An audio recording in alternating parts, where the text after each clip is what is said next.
P for promo में खुशामदीद। जी तो views, drama serial बंदे एक डोर से की नए आने वाली एपिसोड में आप देखेंगे कि रोशनी ने जो चाल चली उससे माही बेचारी तंग आकर अपना घर छोड़कर सबके रोकने के बावजूद भी वो अपनी माँ के घर चली आई।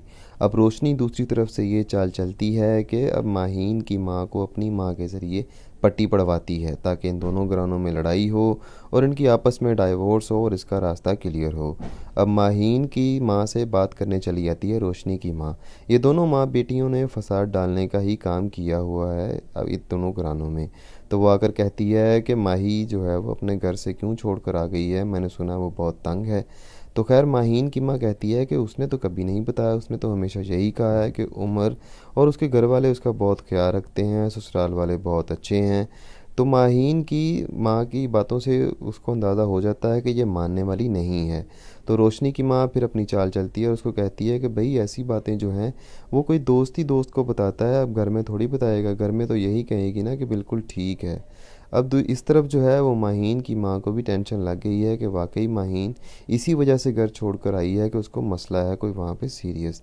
तो दूसरी तरफ उमर साहब ने माहीन के जाते ही घर में शोर डाल दिया है दूसरी शादी का।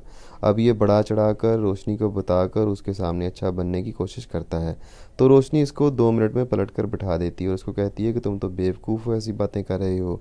तुम्हारे घर वाले ये समझेंगे कि इसी वजह से माहीन जो है वो घर छोड़कर चली गई, तुमने उसको दूसरी शादी का कहा। तो उमर जो है वो परेशान है कि रोशनी पता नहीं क्या चाहती है इससे। तो रोशनी दूसरी तरफ बस यही चाहती है कि उमर और माहीन में डाइवोर्स हो जाए। अब ये बात कंफर्म नहीं है कि ये शादी करेगी उमर के साथ कि नहीं। अब ये उमर को कहती है कि दूसरी शादी तभी पॉसिबल है ना जब तुम माहीन को डाइवोर्स दोगे। तो अब उमर जो है वो माहीन को डाइवोर्स देगा या नहीं, आप इससे मुतल्लिक हमें अपनी कीमती राय से ज़रूर आगाह कीजिएगा।